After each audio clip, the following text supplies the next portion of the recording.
فرزند زہرا یہ حالات برے ہیں۔ کاشانۂ بصیرت ویب سائٹ، واٹس ایپ اور یوٹیوب چینل پر مشتمل ایک ایسا مکمل پلیٹ فارم جس پر محروم بصارت کے لیے بالخصوص اور تمام افراد کے لیے بالعموم سینکڑوں کی تعداد میں مستند اسلامی کتب دستیاب ہیں۔ لہذا گزارش ہے کہ آپ اپنی ذمہ داری نبھاتے ہوئے کاشانۂ بصیرت کی ویب سائٹ کو وزٹ، واٹس ایپ چینل کو فالو اور یوٹیوب چینل کو سبسکرائب کرنے کے ساتھ ساتھ بیل آئیکن کو پریس کیجئے تاکہ آپ علم کے حصول کے ساتھ ساتھ مذہب اہل بیت کی اشاعت میں بھی اہم کردار ادا کرتے رہیں۔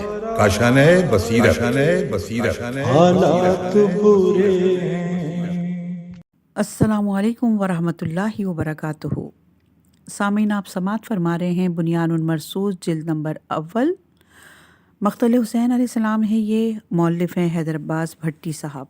آج ہم آپ کے سامنے اس کی 29ویں اور آخری ریکارڈنگ پیش کر رہے ہیں، صفحہ نمبر 492۔ عنوان ہے شان اصحاب الحسین علیہ السلام۔ امام حسین علیہ السلام کا فرمان، اس میں کوئی شک نہیں اور تاریخ بھی شاہد ہے کہ آج تلک جتنی بھی اسلامی تحریکیں اٹھی ہیں ان میں اسلام ہی کو کامیابی ملی ہے، اور اس کامیابی کا راز اس میں پنہاں ہے کہ اس تحریک کے قائدین کے پاس مخلص اور وفادار ساتھی موجود تھے۔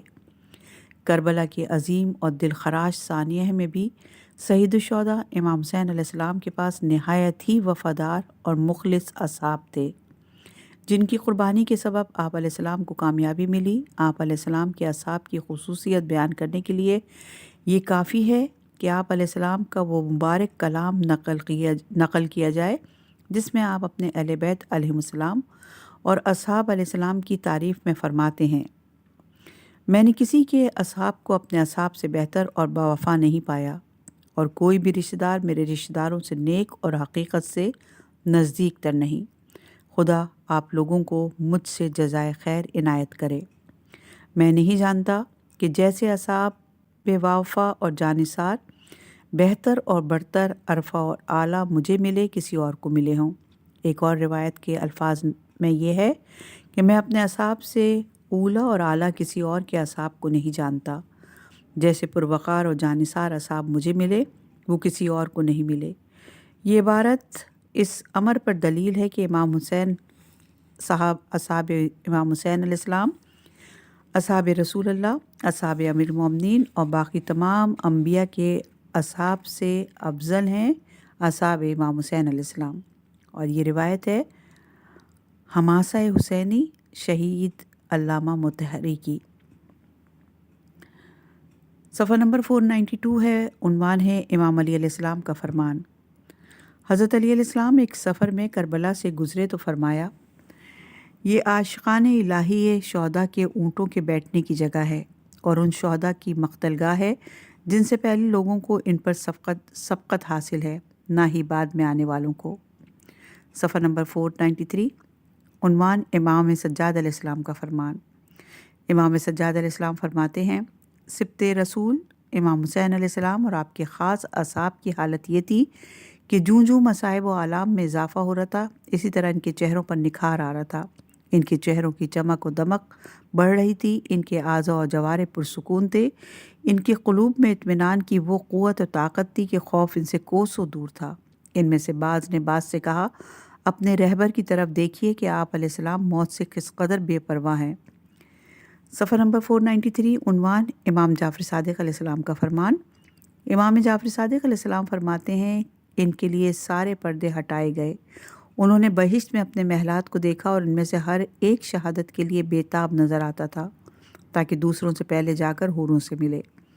صفحہ نمبر 493، امام زمانہ علیہ السلام کا فرمان۔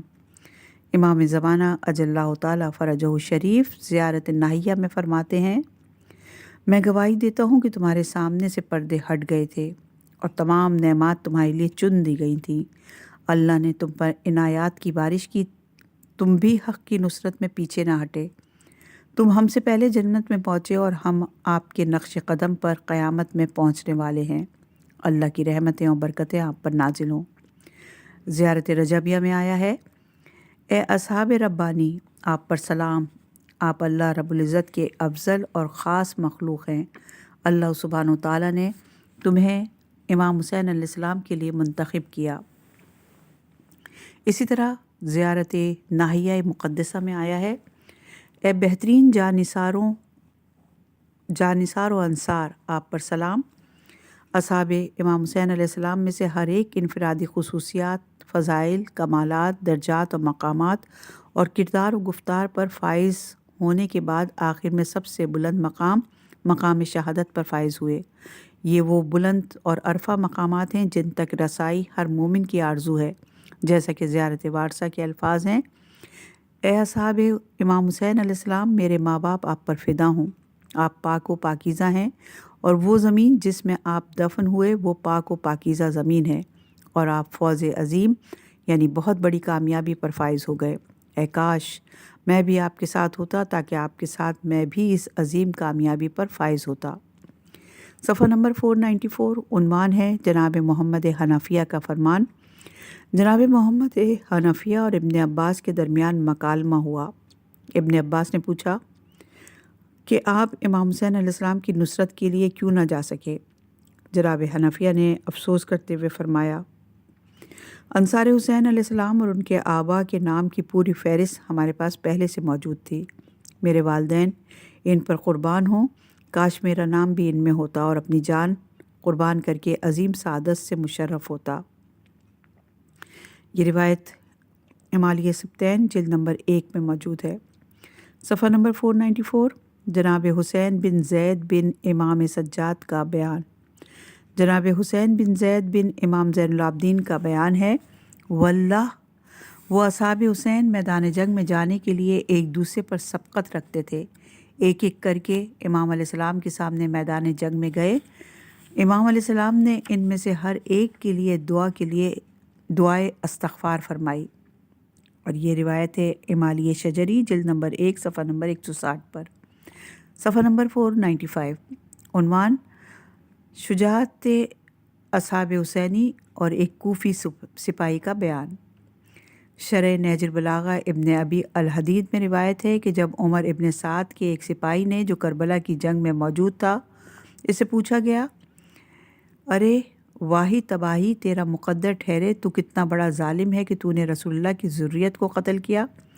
اس ملعون نے جواب دیا، کربلا کی جنگ کوئی عام جنگ نہیں تھی، میں شریک تو تھا لیکن میری حالت اس آدمی کی سی تھی جس کے منہ میں پتھر ہو اور وہ اسے اپنے دانتوں سے کاٹنا چاہتا تھا۔ پتھر کہاں دانتوں سے کٹتا ہے، الٹا اس کے دانت ٹوٹ کر باہر آ جاتے ہیں۔ جس طرح ہم جنگ کربلا میں موجود تھے، جو ہماری حالت ہوئی، جس طرح ہم نے کیا، اگر تم ہوتے تو تمہاری حالت وہی ہوتی جو ہماری ہوئی، تم بھی اسی طرح کرتے جس طرح ہم نے کیا۔ پھر اس نے کہا، ہمارے مقابلے میں ایک مضبوط اور توانا جماعت تھی جن کے ہاتھ قبضہ تلوار پر تھے، اور ہم پر اس طرح حملہ آور ہوتے تھے جس طرح کچھار کا شیر اپنے شکار پر حملہ کرتا ہے۔ وہ جدھر کا رخ کرتے، چاہے دائیں طرف یا بائیں طرف، ہمارے لشکر کو کاٹ کر رکھ دیتے۔ انہوں نے اپنے آپ کو موت پر ڈال رکھا تھا، انہیں امان کی ضرورت تھی، نہ مال و متاع کی، نہ انہیں موت کا خوف تھا اور نہ ملک ہتھیانے کی آرزو تھی۔ اگر ہم انہیں چند لمحات کے لیے اپنے سے دور کرتے، پھر وہ ہم پر بھرپور طریقے سے اس طرح حملہ آور ہوتے کہ ہمیں اپنی جان کی فکر لگ جاتی اور ہم پسپا ہونے پر مجبور ہو جاتے۔ اے بے مادر، تو بتا، اگر ہم اس طرح نہ کرتے تو اور کیا کرتے؟ صفحہ نمبر 495 عنوان بارگاہ امام حسین علیہ السلام پر نازل ہونے والی روحیں۔ اصحاب امام حسین علیہ السلام اس بلند مقام پر فائز ہیں کہ ان کی ارواح بارگاہ اقدس امام حسین علیہ السلام میں حاضر رہتی ہیں، اور اس مطلب کی طرف زیارت عاشورہ کے یہ جملے اشارہ کرتے ہیں، اے ابا عبداللہ علیہ السلام، سلام ہو آپ پر اور ان روحوں پر جو آپ کے آستانے پر نازل ہوئیں اور یہاں پر اپنی سواریاں کھڑی کیں۔ ایک اور زیارت کے الفاظ میں اسی مطلب کی تائید کرتے ہیں کہ سلام ہو ان روحوں پر جو ابو عبداللہ الحسین کی قبر کے ساتھ بیٹھ کر آرام کر رہی ہیں۔ زیارات میں ان ارواح سے اصحاب امام حسین علیہ السلام کی پاک ارواح مراد ہیں۔ صفحہ نمبر 496 عنوان خون کا نذرانہ پیش کرنے والے۔ اصحاب امام حسین علیہ السلام نے اس مارکہ حق و باطل میں اس مقام پر فائز ہو گئے کہ اپنے زمانے کے امام کے دفاع میں اپنے خون جگر کا نذرانہ پیش کیا، وہ بھی اس طرح پیش کیا کہ ان کے ذہنوں میں کوئی صلہ یا عوض اور بدلہ ملنے کا خیال تک نہیں آیا۔ اس مقام پر فائز ہونے کے لیے بھی زیارت عاشورہ کے یہ آخری الفاظ گواہی دیتے ہیں: اے اللہ، مجھے قیامت کے دن امام حسین علیہ السلام کی شفاعت نصیب فرما، اور اپنی بارگاہ میں امام حسین علیہ السلام اور امام حسین علیہ السلام کے ان اصحاب کے ساتھ کہ جنہوں نے امام حسین علیہ السلام کے دفاع میں اپنے خون جگر کا نذرانہ پیش کیا، مجھے سچی ثابت قدمی عطا فرما۔ زیارت اربعین کے الفاظ اس طرح ہیں: اے اللہ، تو نے امام حسین علیہ السلام کو سارے انبیاء علیہ السلام کی پوری میراث عطا کی اور ان کو اپنی مخلوق پر حجت بنا کر اوصیاء میں سے قرار دیا۔ تو امام حسین علیہ السلام نے لوگوں کو حق کی طرف بلانے اور ان کو دعوت حق دینے میں ان کا عذر ختم کیا اور بہترین نصیحت کی، اور تیری راہ میں اپنے خون جگر کا نذرانہ پیش کیا تاکہ تیرے بندوں کو جہالت اور نادانی اور ضلالت اور گمراہی کی سرگردانی سے نجات دلائے۔ صفحہ نمبر 496۔ طاہر نفوس۔ اصحاب امام حسین علیہ السلام طہارت و پاکیزگی کے اس درجے پر فائز تھے کہ پوری زندگی میں ہر قسم کی رجس اور پلیدگی سے دور تھے۔ ان اصحاب کے لیے معصومین علیہ السلام سے معروضہ زیارت میں ان کے بارے میں یہ الفاظ ہیں: سلام ہو آپ پر اے ہر قسم کی پلیدگی سے پاک۔ گویا اللہ تعالیٰ کے اس قول کے مصداق تام تھے کہ وَسَقَاهُمْ رَبُّهُمْ شَرَابًا طَهُورًا، اور انہیں ان کا پروردگار پاکیزہ مشروب پلائے گا۔ سورہ دہر کی آیت نمبر 21۔ مجموع البیان میں مرحوم تبریسی امام جعفر صادق علیہ السلام سے روایت کرتے ہیں، ان کو اللہ تعالیٰ اپنے کے علاوہ ہر شے سے پاک کرے گا، اس لیے اللہ تعالیٰ کے علاوہ کوئی شے بھی میل سے پاک نہیں ہے۔ صفحہ نمبر 497۔ اصحاب حسینی کے القابات۔ اصحاب حسینی کی مثال تاریخ میں نہیں ملتی، اپنے عقیدے، عبادت، شجاعت اور وفاداری میں بے مثال تھے۔ ان پاکیزہ افراد کو بہت خوبصورت القابات سے یاد کیا گیا۔ نمبر 1، عبد الصالحون، اللہ کے نیک بندے۔ عشاق الشہداء، شہادت کے مشتاق۔ العبادت نساک، برگزیدہ عبادت گزار۔ الطیبون، پاک و پاکیزہ۔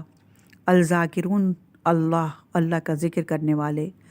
اہل بصیرت رکھنے والے۔ حملۃ الحدیث، حدیث کی پیروی کرنے والے۔ التقیہ الابرار، بلند متقین۔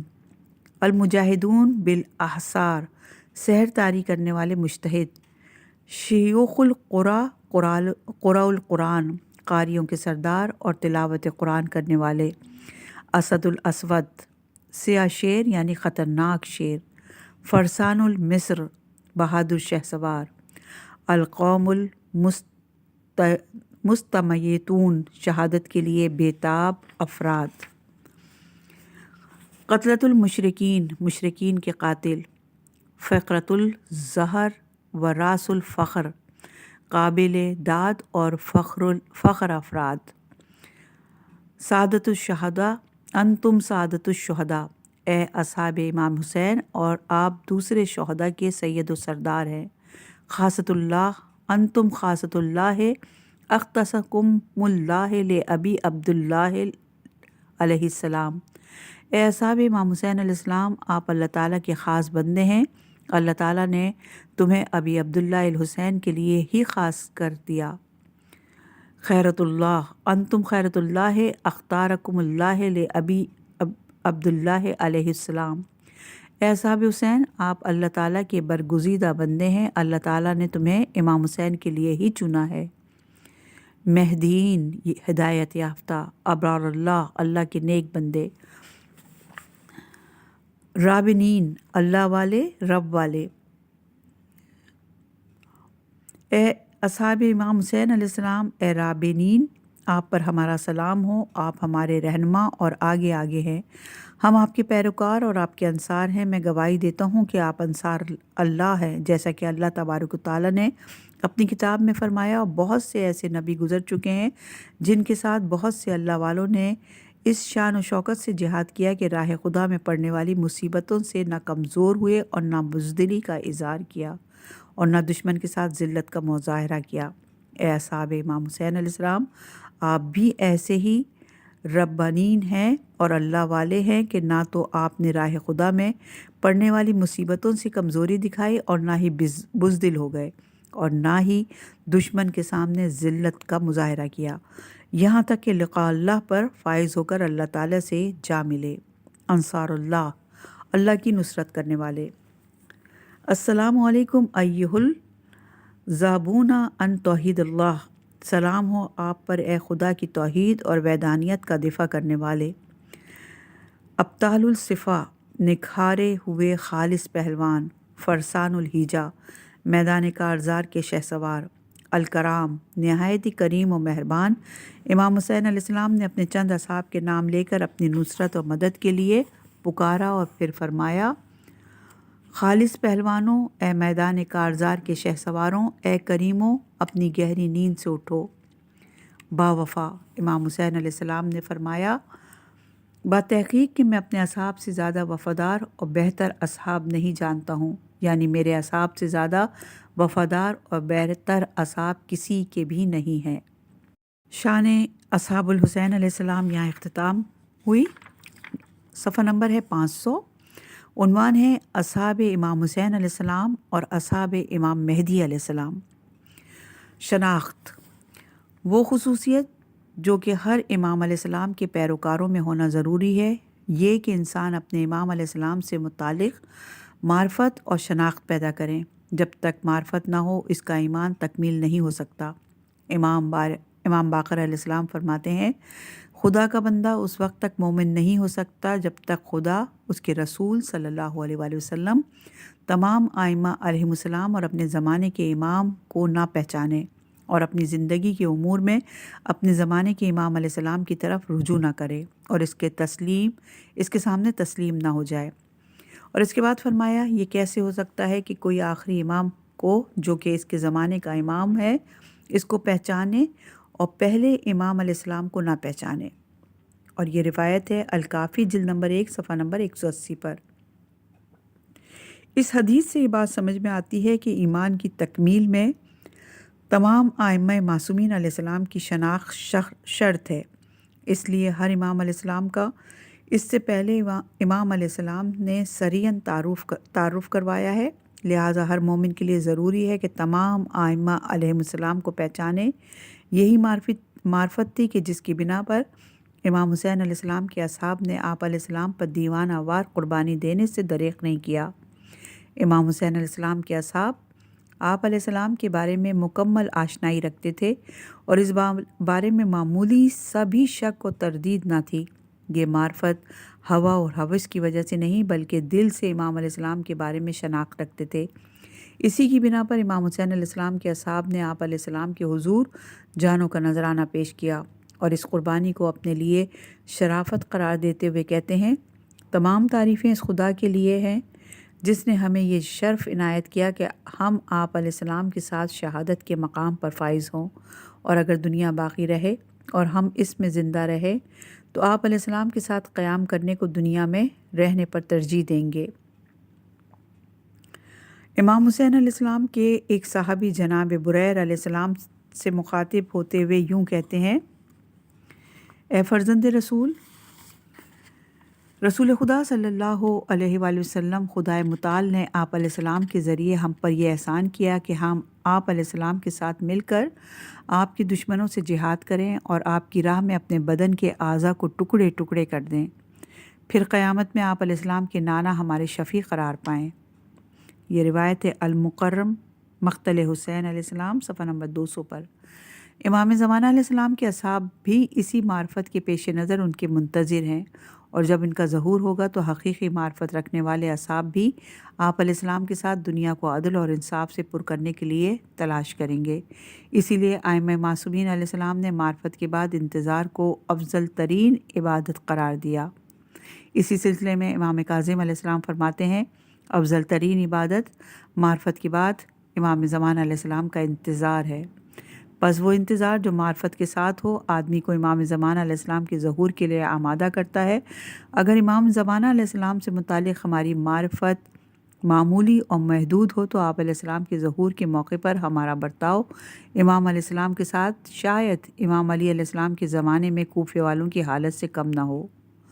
امام صادق علیہ السلام فرماتے ہیں جب قائم علیہ السلام قیام کرے گا تو ان کی ولایت سے وہ لوگ نکل جائیں گے جو ہمیشہ یہ لگتا تھا کہ یہ لوگ ان کے چاہنے والوں میں سے ہیں، یعنی یہ لوگ ظاہراً اعتقاد رکھتے تھے لیکن ان کا یہ اعتقاد اور امام کی معرفت معمولی تھی، حقیقی معنی میں یہ لوگ آشنائی نہیں رکھتے تھے۔ لہٰذا امام صادق علیہ السلام نے یہ سفارش کی کہ غیبت کے دوران منتظرین کا وظیفہ یہ ہے کہ صحیح معنوں میں امام علیہ السلام کی معرفت حاصل کریں اور خدا سے ان کی معرفت کے حصول کے لیے دعا مانگا کریں، چونکہ ان کی معرفت کے بغیر انسان دین سے خارج ہو جاتا ہے۔ آپ علیہ السلام فرماتے ہیں کہ امام زمانہ علیہ السلام کی معرفت کے حصول کے لیے اس طرح دعا کیا کرو۔ اسی معرفت کے پیش نظر امام صادق علیہ السلام نے ایک حدیث میں امام زمانہ علیہ السلام کے اصحاب کی بہت ساری خصوصیات بیان فرمائیں۔ ہم اس روایت کے ترجمے کو بطور اختصار بیان کرتے ہیں۔ آپ علیہ السلام نے فرمایا قائم علیہ السلام کے اصحاب ایسے لوگ ہیں جن کے دل لوہے کے ٹکڑوں کی مانند ہیں، ان میں خدا پر ایمان کے بارے میں کوئی شک داخل نہیں ہوا اور ایمان کی راہ میں ان کے دل پتھر سے بھی محکم تر ہیں۔ اگر ان کو مجبور کیا جائے کہ کسی پہاڑ کو اپنی جگہ سے ہٹا دیں تو وہ ہٹا دیں گے۔ ان کے سپاہی کسی بھی شہر کا ارادہ نہیں کرتے مگر یہ کہ اس کو خراب کر کے رکھ دیتے ہیں۔ اور یہ روایت بحار الانوار جلد نمبر 52 صفحہ نمبر 308، مستدرک السفینۃ البحار جلد نمبر 6 صفحہ نمبر 190 پر۔ طالقان میں اسی روایت میں امام صادق علیہ السلام فرماتے ہیں کہ طالقان میں ایسے لوگ آئیں گے جو حقیقی طور پر خدا کی معرفت رکھنے والے ہوں گے اور یہی لوگ آخری امام علیہ السلام کے انصار میں سے ہوں گے۔ یہ لوگ امام علیہ السلام کی اطاعت میں ایک کنیز کی اپنے مولا کی اطاعت کرنے سے زیادہ مطیع ہیں اور جنگوں میں آپ علیہ السلام کو اپنے درمیان میں رکھ کر اپنی جانوں کے ذریعے ان سے دفاع کرتے ہیں اور کوئی بھی کام ہو تو ان کے لیے انجام دیتے ہیں۔ آپ علیہ السلام کی بقول امام زمانہ علیہ السلام کے اصحاب ایسے ہیں جو شہادت کی تمنا اور اس کا عزم رکھتے ہیں اور آرزو کرتے ہیں کہ خدا کی راہ میں مر جائیں۔ ان کے درمیان میں ایسے لوگ بھی ہیں جو رات کو نہیں سوتے اور ان کی عبادت کی حالت میں بھن بھنانا شہد کی مکھی کے بھن بھنانے کی مانند ہے، پوری رات عبادت میں مصروف اور دن کو سواری کی حالت میں دشمنوں پر حملہ کرتے ہیں۔ یہ لوگ اپنے بدن کو امام علیہ السلام کی گھوڑے کی زین سے مس کرتے ہیں اور برکت طلب کرتے ہیں۔ خداوند متعال آپ علیہ السلام کے اصحاب کے ذریعے امام علیہ السلام حق کی مدد کرتا ہے اور ان کو کامیابی سے ہمکنار کرتا ہے، اور یہ لوگ روشن شمع کی مانند ہیں اور ان کے دل فانوس جیسے ہیں اور خدا کے خوف سے خوشحال ہیں۔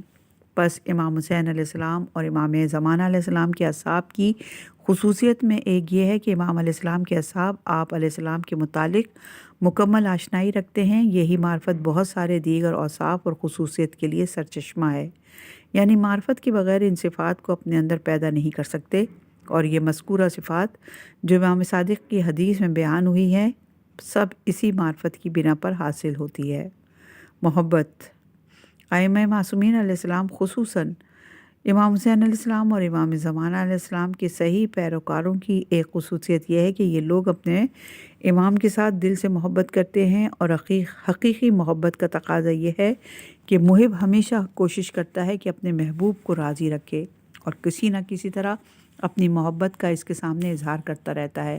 جب عاشور کی رات امام حسین علیہ السلام نے اپنے اصحاب کو جمع کیا اور ان سے فرمایا میں تم سب کو اجازت دیتا ہوں کہ سب کے سب چلے جائیں اور اپنے آپ کو اس مارکے سے نجات دیں، تو اس موقع پر آپ کے باوفا اصحاب نے جس طرح سے اپنی محبت کا اظہار کیا وہ رہتی دنیا تک کے لیے نمونہ ہے۔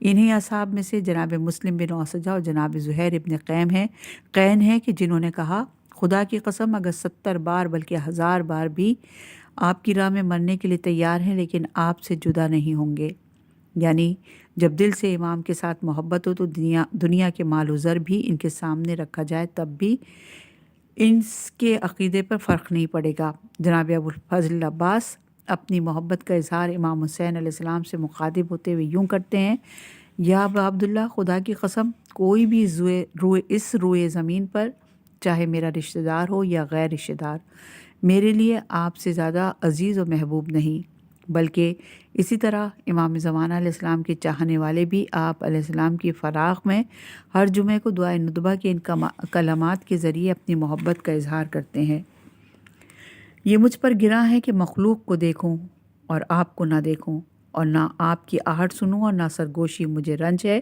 کہ آپ تنہا سختی میں پڑے ہیں اور میں آپ کے ساتھ نہ ہوں، اور نہ میری آہوزاری آپ تک پہنچ پاتی ہے اور نہ میری شکایت۔ یہ روایت مفاتیح الجناح میں ہے۔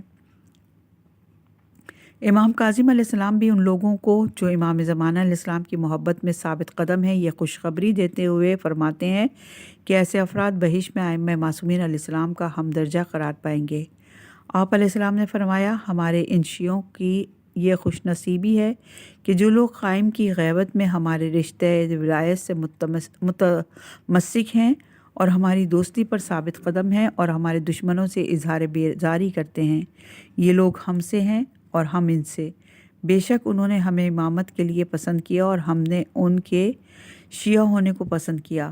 ان کی یہ خوش نصیبی ہے، خدا کی قسم یہ لوگ قیامت کے دن ہمارے ہمدرجہ ہوں گے۔ اور یہ روایت ہے کمال الدین و تمام النعمہ، جلد نمبر 2 صفحہ نمبر 361، کشف الغمہ فی المعرکۃ الائمہ، جلد نمبر 2 صفحہ نمبر 524 پر۔ صفحہ نمبر 503، عنوان ولایت۔ امام حسین علیہ السلام امام زمانہ علیہ السلام کے چاہنے والے اصحاب کی ایک اہم خصوصیت یہ ہے کہ کسی بھی امر میں اپنے مولا کے فرمان کی مخالفت نہیں کرتے، ہمیشہ اپنے قائد کی اقتداء میں اور اس کا دفاع کرتے ہیں۔ کربلا کے عظیم واقعے میں ولایت محوری کے مصادق زیادہ دیکھنے کو ملتے ہیں۔ کسی بھی صحابی نے سخت سے سخت مرحلے میں مولا کے ساتھ کیے ہوئے اپنے عہد کو نہیں توڑا اور میدان میں ڈٹے رہے۔ جب امام حسین علیہ السلام اصحاب اور انصار کے ساتھ نماز ظہر بجا لا رہے تھے تو جناب سعید بن عبداللہ امام علیہ السلام کے سامنے کھڑے ہوئے اور اپنے آپ کو سامنے کی طرف سے آنے والی شمشیر اور تیروں کے مقابلے میں سپر قرار دیا تاکہ امام کو صدمہ نہ پہنچے، اور جب ان کا بدن زخموں سے چور چور ہوا تو زمین پر گرے۔ پھر امام کی طرف رخ کر کے کہا: اے فرزند پیغمبر، آیا میں نے آپ کے ساتھ وفا کی؟ امام نے فرمایا: ہاں، تم مجھ سے پہلے بہشت میں جاؤ گے۔ پیغمبر خدا کو میرا سلام کہنا۔ اسی طرح جب جناب حبیب ابن مظاہر جناب مسلم بن اوسجہ کے آخری لمحات میں آپ ان کے پاس آئے تو ان کو بہشت کی بشارت دی تو جناب مسلم نے ان کو یہ وصیت کرتے ہوئے تاکید کی کہ خدا کی راہ میں شہادت پانے تک امام علیہ السلام سے ہاتھ نہیں اٹھانا۔ امام زمانہ علیہ السلام کے سپاہی بھی ہمیشہ ان کے فرمانبردار اور ہمیشہ اس کوشش میں رہتے ہیں کہ اپنے مولا کی خوشنودی حاصل کریں۔ آپ علیہ السلام کے اصحاب آپ کے عاشق ہیں، اسی لیے پیغمبر گرامی فرماتے ہیں امام زمانہ علیہ السلام کے اصحاب کی پوری کوشش یہ ہوتی ہے کہ اپنے مولا کی اطاعت کریں۔ ان کے امام کے ساتھ دل سے عشق اور محبت کی حد یہ ہے کہ یہ لوگ آپ کی اطاعت میں آپ کے ارد گرد ایسے گھومتے ہیں جیسے پروان شمع کے گرد گھومتے ہیں۔ جیسے کہ امام صادق کی روایت میں بیان ہوا کہ آپ کے اصحاب اپنے اپنے بدن کو آپ کے گھوڑے کی زین سے مس کرتے ہیں اور برکت طلب کرتے ہیں، اور جنگوں میں امام کو اپنے درمیان رکھ کر اپنی جانوں کے ذریعے ان کا دفاع کرتے ہیں، کوئی بھی کام ہو تو ان کے لیے انجام دیتے ہیں۔ صفحہ نمبر 504، عنوان ہے معرفت۔ سید الشہداء حضرت ابا عبداللہ الحسین اور امام مہدی کے باوفا اصحاب کی فکری خصوصیات میں سے ایک ان کی باریک بینی اور روشن عقلی ہے۔ اہل معرف ایسے افراد کو اہل بصائر سے تعبیر کرتے ہیں، یعنی وہ لوگ حق اور باطل کی بنسبت اور اسی طرح خدا کی حجت اور دوست دشمن کے ارادوں اور ان کے راستوں کے بارے میں بیدار دل، روشن خیالی اور گہری شناخت رکھنے والے ہیں۔ وہ لوگ بصیرت رکھتے ہیں، اسی لیے ہر قوم کو ہوشیاری کے ساتھ اٹھاتے ہیں۔ وہ اصحاب جو امام حسین علیہ السلام کے ساتھ کربلا میں موجود تھے اور آخری وقت تک ان سے دفاع کرتے رہے، سب کے سب اس راہ میں آزادانہ قدم بڑھاتے رہے۔ یہ لوگ جانتے تھے کہ اس جنگ کی انتہا میں صرف مرنے کے علاوہ کوئی اور چیز نہیں ملے گی، کیونکہ امام علیہ السلام نے مدینے سے لے کر کربلا تک مختلف تقاریر اور گفتگو کے ذریعے اس جنگ کے سر انجام سے ان کو آگاہ کر دیا تھا۔ عاشور کی رات آپ نے اصحاب سے بیعت بھی اٹھا کر ان پر حجت تمام کی تاکہ یہ لوگ بصیرت اور صحیح شناخت کے ساتھ اپنی راہ کا انتخاب کریں۔ امام حسین علیہ السلام کے اصحاب کی جنگ کسی تعصب یا کسی کے ورغلانے کی وجہ سے یا کسی دنیاوی لالچ کے لیے نہیں تھی، اور نہ طرف مقابل پر غلبہ حاصل کرنے کے لیے تھی، بلکہ خالص خدا کے لیے اور اپنے مولا کی باتوں پر اعتقاد رکھتے ہوئے حق سے دفاع کے لیے تھی۔ ان کا یہ عقیدہ اور بصیرت تاریخ میں لکھے گئے ان کے رجز اور تقاریر سے صاف واضح ہوتی ہیں۔ انہی اصحاب میں سے ایک علمدار کربلا جناب ابو الفضل العباس کی ذات ہے۔ ان کی بصیرت کے بارے میں امام صادق علیہ السلام فرماتے ہیں، ہمارے چچا عباس ایک عقل مند اور گہری سوچ رکھنے والے انسان ہیں اور ایک ایسے ایمان سے آراستہ ہیں جو آگاہانہ، عمیق اور محکم ہے۔ امام حسین علیہ السلام کے ساتھ شجاعانہ انداز میں جنگ لڑی اور زندگی کے سخت امتحان، بہت ساری مصیبتوں اور مشکلات کو برداشت کر کے سرخرو اور سر بلند ہوئے اور بہادرانہ انداز میں لڑتے ہوئے خدا کی راہ میں اپنی جان کا نذرانہ پیش کیا۔ اسی طرح جناب عباس کے ایک زیارت نامے میں ہم پڑھتے ہیں، میں گواہی دیتا ہوں آپ بصیرت کے راستے پر چلے اور آپ نے صالحین کی اقتداء اور انبیاء کی پیروی کی ہے۔ پس بصیرت والے افراد وہ لوگ ہیں جو ایسے لوگوں کے مقابلے میں ڈٹ جاتے ہیں جو کور دل اور دنیا طلب ہیں اور فریب کار شیطانی صفت رکھنے والے افراد کے بہکاوے میں آ کر حق کا مقابلہ کرتے ہیں۔ امام زمانہ علیہ السلام کے اصحاب میں بھی یہ صفت نمایاں ہونی چاہیے۔ آپ علیہ السلام کے اصحاب میں بھی ایسے لوگ ہیں جو محکم عقیدے کے ساتھ آپ علیہ السلام کی مدد کو تیار ہوتے ہیں۔ آپ علیہ السلام کی غیبت ان کے لیے ظہور جیسی حیثیت رکھتی ہے، کیونکہ یہ لوگ اپنے دل کی بینائی کے ذریعے آپ علیہ السلام کا نظارہ کرتے ہیں۔ امام سجاد علیہ السلام آپ کے اصحاب کی تعریف میں فرماتے ہیں، خداوند متعال نے ان کو ایسی عقل و فہم اور شناخت سے نوازا ہے کہ غیبت ان کے لیے حضور جیسی لگ رہی ہے۔ پس امام زمانہ علیہ السلام کے حقیقی پیروکاروں کے لیے ان کا اس دنیا میں حاضر رہنے اور نہ رہنے میں فرق نہیں ہے، بلکہ ان کا عقیدہ یہ ہے کہ امام علیہ السلام ہمیشہ حاضر ہیں اور ہمارے اعمال کا نظارہ کرتے ہیں۔ یہ ہماری آنکھیں ہیں کہ جس پر خدا نے پردہ ڈالا ہے، اس لیے ہمارے اور ان کے درمیان فاصلہ واقع ہوا ہے۔ اسی لیے شاعر اہل بیت مولانا مرزا صابری صاحب نے کیا خوب کہا، کون کہتا ہے امام انس و جان پردے میں ہے، آنکھ پر پردہ پڑا ہے وہ کہاں پردے میں ہے۔ صفحہ نمبر 507 ہے اور عنوان ہے شہدائے کربلا کے قبائل۔ بنی اسد عدنانی قبیلے کی ایک شاخ ہے جو بنی اسد بنی خزیمہ کے نام سے موسوم ہے۔ دوسرے بڑے قبیلوں کی مانند ہجرت کی ابتدائی صدیوں میں تاریخی لحاظ سے کوئی قابل ذکر خصوصیت اور کوئی اہم اساسی کردار کا حامل نہیں تھا، البتہ سعودی عرب کے شمال کے بدوؤں میں شمار ہوتا ہے۔ طبری نے سیف بن عمر کے حوالے سے ذکر کیا کہ بنی اسد نے عراق، خاص طور پر قادسیہ کی فتوحات میں اپنی طاقت اور شجاعت کی پہچان کروائی اور عراق کے اطراف، خاص طور پر کوفہ اور بصرہ میں ساکن ہوئے، نیز کچھ گروہ شام کی طرف ہجرت کر گئے۔ تاریخی ادوار میں بنی اسد کی شہرت شیعان امیر المومنین علیہ السلام ہونے کی وجہ سے رہی۔ واقع عاشورے میں حضرت امام حسین علیہ السلام کے کافی اصحاب بنی اسد سے تعلق رکھتے تھے، جن میں جناب مسلم بن اوسجہ اور جناب حبیب ابن مظاہر تھے۔ کوفے کے اطراف میں آباد اسی قبیلے کے ایک دوسرے گروہ نے واقع کربلا کے بعد اہل بیت علیہم السلام اور دوسرے اصحاب کے اجساد کو دفن کیا۔ عدنانی قبیلے کی بنی اسد بن خزیمہ سے موسوم بنی اسد کی یہ شاخ اگرچہ تاریخ کی ابتدائی صدیوں میں کسی خصوصیت کی حامل نہیں رہی۔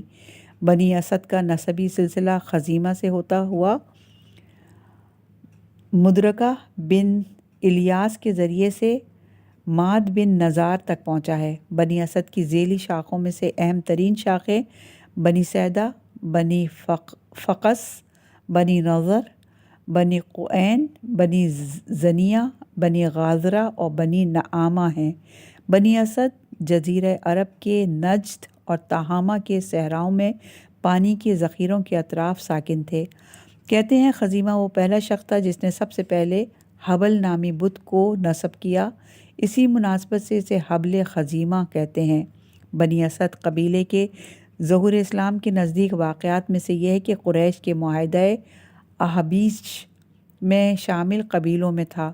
اسلام کے آغاز میں بنی اسد قبیلے کا قیس بن عبداللہ اسدی وہ شخص ہے جس کا تذکرہ حبشہ کی ہجرت میں ملتا ہے۔ نیز اس قبیلے سے عبداللہ بن حجش اور عکاشہ بن محسن کے صحابی رسول اللہ ہونے کا نام بھی مذکور ہے۔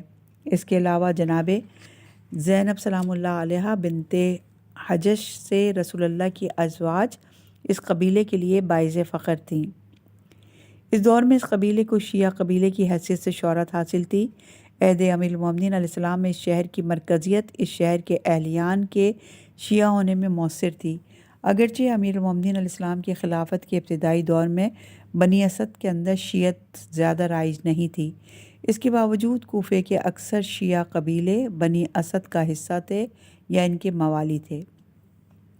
صفحہ نمبر 508 بنی ہمدان۔ بنی ہمدان کے بارے میں امیر المومنین علیہ السلام کا فرمان ہے کہ اگر پوری کائنات میں ہمارا چاہنے والا نہ رہے تو بنی ہمدان سے جا کر ڈھونڈ لینا۔ بنی ہمدان اور ہم اہل بیت علیہ السلام قیامت میں ایک جگہ ہوں گے۔ یہ قبیلہ کوفے میں آباد تھا، یمن سے ہجرت کر کے آیا تھا۔ جنگ جمل، صفین اور نہروان میں اسی قبیلے کی تلواروں نے وفا کا حق ادا کیا تھا۔ اسی قبیلے کے بیشتر افراد کربلا میں امام حسین علیہ السلام کی معیت میں تھے اور اسی قبیلے کے کم و بیش 6000 افراد کو ابن زیاد ملعون نے قید و بند کی صحبتوں میں شہید کر دیا تھا۔ اسی قبیلے کی آبادی کوفے کے جنوبی حصے کے ایک محلے میں تھی۔ ان کی پشت پر دریائے فرات بہتا تھا۔ اسی فرات سے نالے اور نہریں کھود کر انہوں نے اپنے محلے میں جاری کی تھیں۔ کتاب رحیق المختوم میں روایت ہے کہ غزوہ تبوک کے موقع پر بنی ہمدان کا ایک وفد رسول اللہ کے پاس تشریف لایا۔ یہ وفد 9 ہجری میں تبوک سے رسول اللہ کی واپسی کے بعد حاضر خدمت ہوا۔ رسول اللہ نے ان کے لیے ایک تحریر لکھ کر جو کچھ انہوں نے مانگا تھا عطا فرما دیا اور مالک بن نمت کو ان کا امیر مقرر کیا۔ ان کی قوم کے جو لوگ مسلمان ہو چکے تھے ان کا گورنر بنایا اور باقی لوگوں کو اسلام کی دعوت دی۔ پھر آپ صلی اللہ علیہ وسلم نے امام علی علیہ السلام کو بھیجا۔ امام علی نے قبیلہ ہمدان کے پاس جا کر رسول اللہ کا خط سنایا اور اسلام کی دعوت دی تو سب کے سب مسلمان ہو گئے۔ حضرت علی علیہ السلام نے رسول اللہ کو ان کے حلقہ بگوش اسلام ہونے کی بشارت بھیجی۔ آپ نے خط پڑھا تو سجدے میں گر گئے، پھر سر اٹھایا کر فرمایا ہمدان پر سلام، ہمدان پر سلام۔ کربلا میں کافی اصحاب کا تعلق اسی قبیلے سے تھا جن میں قابل قدر جناب بریر بن خزیر الحمدانی تھے۔ صفحہ نمبر 508 قبیلے کا نام بنی نہم۔ بنی نہم بھی قبیلہ ہمدان کی ہی ایک شاخ تھی۔ نہم کے معنی شیر کے دھاڑنے کے ہیں۔ بنی سعدہ صفحہ نمبر 509 یہ قبیلہ بنو ہمدان کی ہی ایک شاخ ہے۔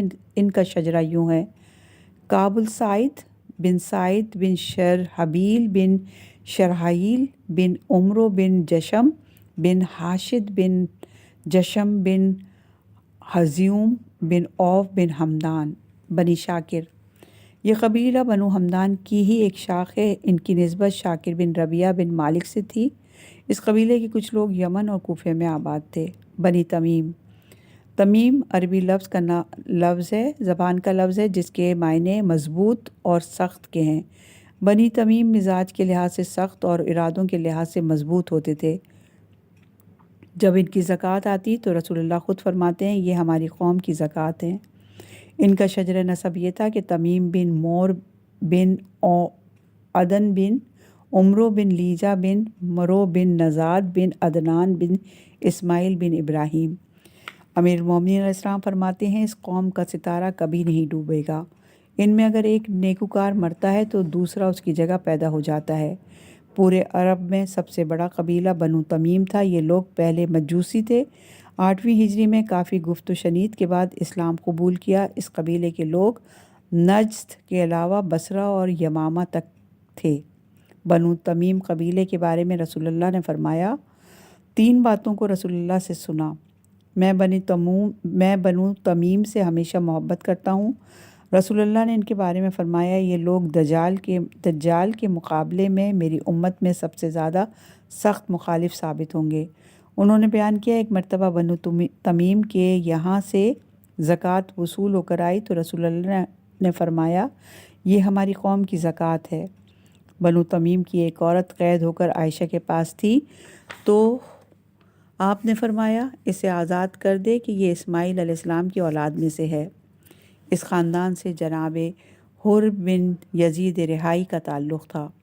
آپ اپنے بیٹوں، بھائی جناب مصعب اور غلام جناب عروہ کے ساتھ کربلا میں شہید ہوئے۔ بنی ازد، صفحہ نمبر 510۔ بنو قحطان بنو عدنان کے مقابلے پر عرب کے دوسرے قبائل کا بنیادی نام ہے۔ بنو قحطان کی مختلف شاخیں ہیں، جن میں سے ایک بنی ازد ہے۔ یہ سب بھی جناب سام بن نوح کی اولاد میں سے ہیں اور ان کا قدیم وطن یمن ہے۔ بنی ازد ایک سبائی عرب قبیلہ ہے۔ قدیم زمانے میں سبائی مارب میں آباد تھے، جو مملکت سبا کا دارالحکومت تھا۔ موجودہ دور میں یمن میں واقع ہے۔ ان کی زمینیں سد مارب سے سیراب ہوتی تھیں، جس کے بارے میں کچھ لوگوں کا خیال ہے کہ یہ قدیم دنیا کی انجینئری کے عجائبات میں سے ایک ہے، جس کی وجہ سے اس کا حجم تھا۔ جب پہلی صدی عیسوی میں بند تیسری بار تباہ ہوا تو ازد قبیلہ یہاں سے منتشر ہو گیا۔ ملکہ بلقیس بنو قحطان کے ازدی قبیلے سے تعلق رکھتی تھی۔ قبیلہ ازد میں ایک قبیلے نے مدینے آ کر اپنی حکومت قائم کی۔ بنی ازد کے مشہور قبائل میں سے چند یہ ہیں۔ قبیلہ ازد کو الاسد اور الزار بھی کہا گیا، جس کی نسبت آزد بن بنتے بن مالک بن زید بن کہلان کی طرف کی جاتی ہے۔ اسد یمن کے ایک قبیلے کے مورث سے اعلیٰ کا نام ہے اور یہ قبیلہ اسی کے نام سے مشہور و متعارف ہوا۔ اسی قبیلے کو ازد اور شنوا بھی کہا جاتا ہے۔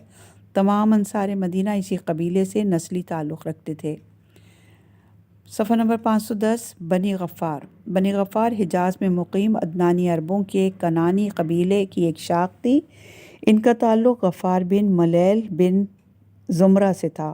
غفار میں چھوٹی چھوٹی شاخیں تھیں، جن میں بنو احمس، بنو جروہ، بنو حاجب بن عبداللہ، بنو خراق، بنو حرام، بنو حماس، بنو مبشر، بنو عبداللہ بن حارثہ، بنو یس و بنار تھے۔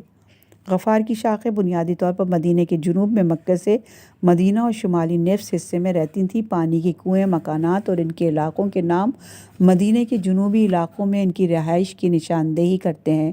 غفاری شروع ہی سے مکہ میں رسول اللہ کے مشن سے آشنا تھے۔ بنی غفار سے پہلے مسلمان جناب جندب بن جنیدہ المعروف ابو ذر غفاری تھے۔ غزوہ خیبر میں غفاریوں نے رسول اللہ کی مدد کی اور جناب عمارہ بن عقبہ غفاری اس جنگ میں شہید ہوئے۔ بنی غفار نے جناب ابو ذر کے جھنڈے تلے حنین کی جنگ میں بھی حصہ لیا۔ غفاریوں کی مدینہ کی طرف ہجرت کے ساتھ رسول اللہ نے انہیں زمین دی جس پر وہ آباد ہوئے، اور انہوں نے اس میں ایک مسجد بنائی جو رسول اللہ کے زمانے میں مدینہ کی 9 مساجد میں سے ایک سمجھی جاتی ہے، اور رسول اللہ کو غفار سے محبت تھی، اور آپ صلی اللہ علیہ وآلہ وسلم نے اس کے بارے میں فرمایا تھا، غفار خدا اسے معاف کرے، اور فرمایا الانصار مزینہ غفار اور عبداللہ کی اولاد میں سے جو بھی لوگوں سے زیادہ وفادار ہے، اور خدا اور اس کا رسول ان کے مولا ہیں۔ صفحہ نمبر 511۔ بنی کلب ایک مسلم اور مسیحی عرب قبیلہ تھا۔ شام پر مسلمانوں کی فتح سے پہلے کلب کا علاقہ شمال مغربی عرب الپامیر اور سماوا اور فرات کے درمیان صحرا، حوران کے درمیان میدان اور گولان کی پہاڑیوں تک پھیلا ہوا تھا۔ ان کے اہم مراکز میں سے ایک صحرائی قصبہ دامت الجندل تھا۔ کلب 14 صدی سے